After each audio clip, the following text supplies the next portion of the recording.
Alright y'all, so today we're going to be reacting to a video called Easiest Characters to Ragebait by Wordy. I see Nichole in this thumbnail, and since we're on the topic of characters, cartoon characters and shit like that, I want to talk about the new season of Gumball real quick. I just want to say they did a good ass job with these episodes. I loved every single last one of them. I cannot wait for them to drop the 20 other episodes. I think they're supposed to be dropping them in like October or something. The episodes were definitely weird. The show title definitely lived up to its name. What are y'all thoughts on it? Leave y'all thoughts in the comments down below. Let me know what y'all think of this new season of Gumball. Anyways, we're gonna go ahead and dive on in. The easiest characters to rage bait. Since you guys really liked my video about the biggest rage baiters of all time, I figured I'd make a video I feel like I watched the characters channel that would probably before. be really easy to rage bait. I guess you could call this a sequel, I don't know. But thank you for the support on that video. Yo, I don't and know anyways, let's just get into it. Okay, we gotta start with somebody who's pretty obviously easy to rage bait. What's his Kyle. name? Now, Kyle always gets mad at Eric for literally almost everything he does. And honestly, it's pretty understandable because to put it in the nicest way possible, Eric is a huge piece of shit. And the reason why he picks on Kyle is because Stan and Kenny don't really have as big of a reaction as Kyle does. Like, this dude made an entire song about how Kyle's mom is a bitch. The levels that Eric will go to make Kyle mad is unreal. And every single time, he gets mad. But I feel like if he knew not to give a reaction, I feel like Eric would stop picking on him. Or maybe not. I feel like he just would constantly pick on him because that's just what Eric does. And Eric will be true with people and not even care about their feelings at all. This dude, Eric, gave him AIDS in one episode, and he did not give a single. And in return, Kyle broke his Xbox, which that's very understandable. But still, not enough for what Eric did. He broke his Xbox. Now we got Krebs the Duck from back at the barnyard. Now, I didn't really watch this show much as a kid. I just watched it when it was on, so I don't really remember this episode, but this clip has been going so viral on TikTok and Instagram Reels. I mean, I've seen the commercial of this shit, but I haven't watched it. I guess bullied Otis throughout his childhood, and he got a letter saying that he's quote-unquote coming for him. But he wanted to apologize. Like, bro, who the hell says that? Like, oh yeah, man, I'm coming for you. And they just want to apologize. Like, what? Like, that just sounds super menacing. So Freddy and Peck confront my mom was somewhere else. If I confront him, I mean, they're just rage baiting him. And this duck gets so mad that this dude actually turns into like some kind of Tasmanian devil kind of thing. Like, I don't know how somebody can get so mad that like veins pop in their forehead and then they just start tweaking out like that. And the entire episode is them just fighting Krebs the duck, even though he just wanted to apologize to Otis. But they just kept interrupting him when he was trying to say that. Peck and Freddy were apparently the barnyard taunting champions 6 years running, but they had 1 out of 10 rage bait, and this dude still fell for it. Like, that's crazy. Jeff from Clarence. Clarence and Sumo always get up to some stupid ass antics, and Jeff is described as a germaphobe and just very uptight. So obviously he would easily get mad at the stuff Clarence and Sumo are up to. I think this is the first episode, if I'm not mistaken. Clarence and Sumo go to this play place type of thing, and Jeff doesn't want to go in the play place because he's a germaphobe. He's afraid of all the germs that the play place has. And you know what? Fair enough. That play place is probably musty as hell, so I can't blame him. But as a kid, I didn't give a single shit, and I would always go in the Chuck E. Cheese and McDonald's play places. And I would wonder why I was sick the next day.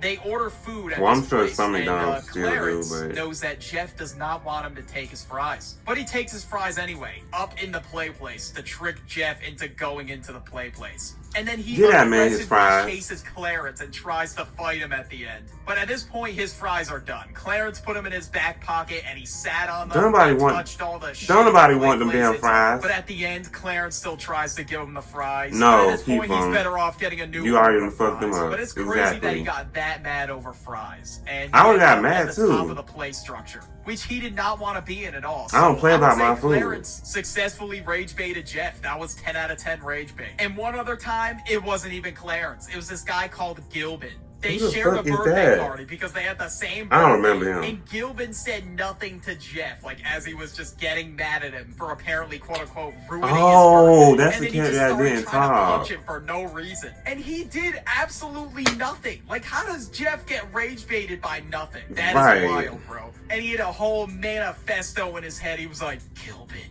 the golden boy. Great people skills. Like, and he doesn't even speak in the show at all. Jeff just got mad at him for existing. But I guess he does telepathically. I don't know how that works. Now, this next one's very self-explanatory. Anger from inside out. I don't even need to cite an example. Disgust used to rage bait the fuck out of him. His name is literally Anger. He will get mad at anything. Because all you gotta do to rage bait this guy is just say something slightly dumb. Or tell him he can't have his way, and then his head's gonna catch fire. Then he'll start just slamming buttons in the control panel. Like, hypothetically, if I was trying to rage bait this dude, even if I did the worst method ever, it would still work. That was a no shit pick, but I had to include him because why not? Now we got Eustace from Courage the Cowardly Dog. Like, it's insane that Eustace has a compilation of his kindest moments. That's how you know he's always grumpy. He always says to Courage, "Oh, you stupid dog, get out of here." I don't fucking know. But this dude had a crash out so bad that he literally blew up the entire house. I don't remember this episode. Asked him to thread a needle, and he couldn't get the needle to go through the hole. The house walls just started tearing, and all of a sudden, it exploded. That's how mad this dude got. I can't even believe it. Like, this dude unintentionally got rage baited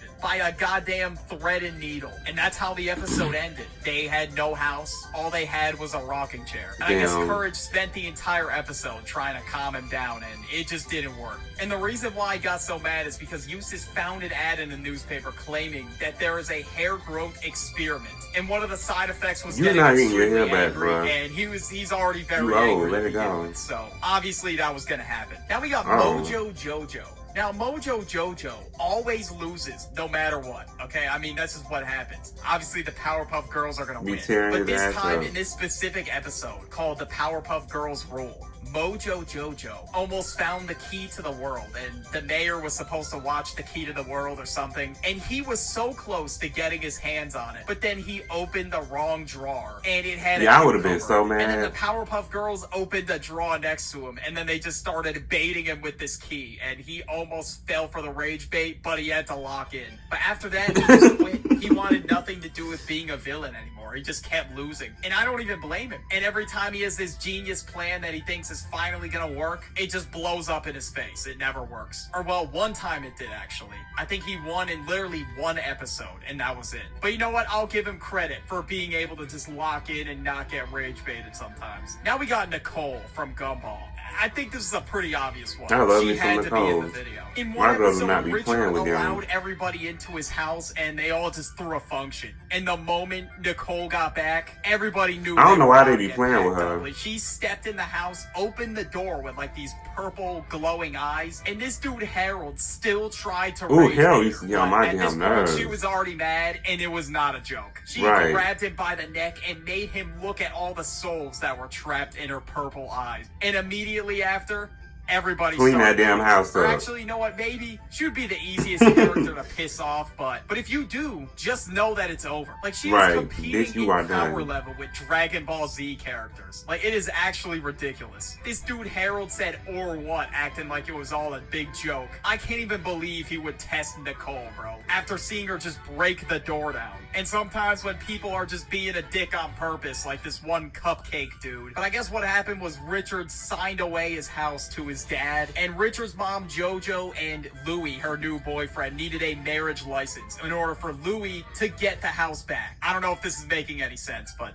I'm garbage at explaining things. But we already saw the episode. And even though it is very urgent, Frankie is in the line right next to them. This dude, this cupcake guy, is just taking forever. He's playing solitaire on his computer, making posts on Elmore Plus. Like, I don't know what this dude's doing. He's acting like they got all day. And of course, Nichole. I would have been mad too. And obviously, I do not. Stop playing. Do your job. Was just trying to be a dick on purpose and just take forever. Since they were giving him shit for playing solitaire and posting on Elmore Plus. Because of that, he decided to take his sweet ass time on purpose. Okay, now we got Chris Griffin. Now, I had to mention Chris because in my last video, I got a comment saying I forgot Stewie's greatest rage bait. Now, Stewie does this thing where he says the whole family be crashing out. I don't know why. And he'll just do it to people, or mainly he'll do it to Chris and Brian. He'll say cool whip instead of cool whip. I don't know why he's putting so much emphasis on the H, bro. But one time he said that's how he talks. And Chris just tweaked. I don't know why. He got so mad to the point where he grabbed Stewie. Swinging his ass around across the room. And I don't know, that might be a reasonable crash out, because if somebody pronounced ruined, like ruined, that would definitely piss me off. But I guess that's Stewie's bit. Like, I wouldn't even like give I a said in fuck. my last video, he just does that type of shit on purpose. Because for whatever reason, if you give him a similar word like ruins, he'll say it correctly. Now we got Frank Heffley. Now, I could think of a couple examples for Frank Heffley. One time where Daredevil was scrubbing his car with a dirt I ain't watched rag movie so in they a could long get out of time. doing chores, but I just thought to myself that Frank Heffley would probably be one of the easiest characters to rage bait because this dude got mad over his figurine being on a thermostat. And it was after Greg and Roderick threw the party in Roderick Rules. And out of all the things he could have possibly been mad about, this dude chose to get mad over a stupid general action figure or whatever it was. And then also Roderick just laughed at him when he was asking Greg how to work the TV because he was trying to unplug his gaming console. Then it just led to this whole crash out where he ripped all the fucking cords out of the TV on drugs. and unplugged that and said he was the quote-unquote laugher. Yeah, this dude is just unhinged. I don't know what's good with him, bro. And the reason why I was mad at Greg is because Greg was playing video games all day when he should have been playing sports outside or whatever he said. And for whatever reason, he always forces Greg to play sports, so he was getting super mad that Greg was not outside playing football all day. Like, he really wants Greg to be this young prodigy for whatever reason. We gotta talk about Benson. I feel like I can't go a video without talking about Benson, of course. It's one of the toughest cartoons. Definitely a crash out. Basically, I was saying in my last Rage Baiters video that Mordecai and Rigby were always rage baiting Benson because they knew he would have like a crazy ass reaction. And a lot of times he did. Like in one episode, Pops told him to hold all his anger. And by the end of the episode, see how that he turned blew out. up the entire park with how angry he was. No amount of anger management helped him at all, nothing. And earlier in that episode, he also they had them gumballs boiling. And a lot of people say the root of why Benson is so mad is because all he's got is the park. And Maylard is more strict than Benson. So obviously he has to make sure that everybody's doing their jobs. And of course, as we know, Mordecai and Rigby are like never doing their job. They're always on some random ass side quest throughout the entire episode. Now we got Knuckles. Now Knuckles was always getting mad at Sonic. And whenever they would fight, Sonic would always taunt him. Like this dude would just stun on him mid-battle. And this was just a regular occurrence for Sonic. Honestly, I don't know. Yeah, I ain't gonna lie. I haven't watched Sonic X until recently, like, I guess probably like a year or two ago.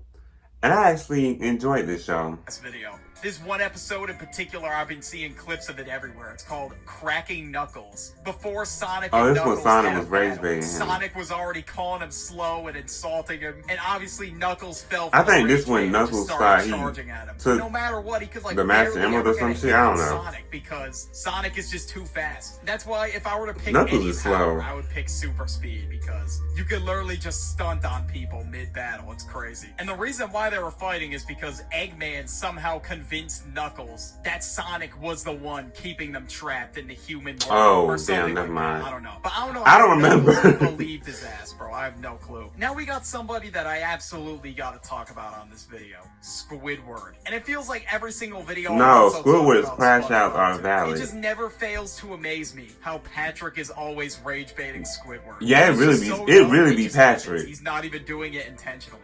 But if I lived between Patrick and SpongeBob, okay, maybe I'd start to understand Squidward. No, I do. Now, one episode I gotta say where Squidward was probably the most mad was the episode called Good Neighbors, where SpongeBob and Patrick were trying to be good neighbors to Squidward. My favorite episode. Good neighbor. I forgot what season this was. Probably like season 4 or 5. Squidward set up a security system in his house. SpongeBob and Patrick were at his door. They were saying like, "Oh, is Squidward trying to tell us something? I guess we're not good neighbors after all." You're horrible neighbors. Stuck his head throughout the he was door, not playing with them. Screaming at them. But to be fair, if I was neighbors with them and they were on this running his blood pressure I would be mad too. Who just randomly sets up good neighbor club activities in my house without even asking? And then y'all get y'all a pedicure in my shit? Hell no, y'all gotta go. To apologize. This dude Squidward fucked up his own security system by banging on it, and it saw Squidward as the threat. SpongeBob dropped the cake and ended up falling on the security system. They say anger leads to destruction. Robotic arms and legs and started destroying Bikini Bottom. And then the episode ends with all three of them getting a summons to do community service on Sundays for the rest of their lives. Like after all that, like just try to relax on a Sunday, dude, I would fucking flip my shit.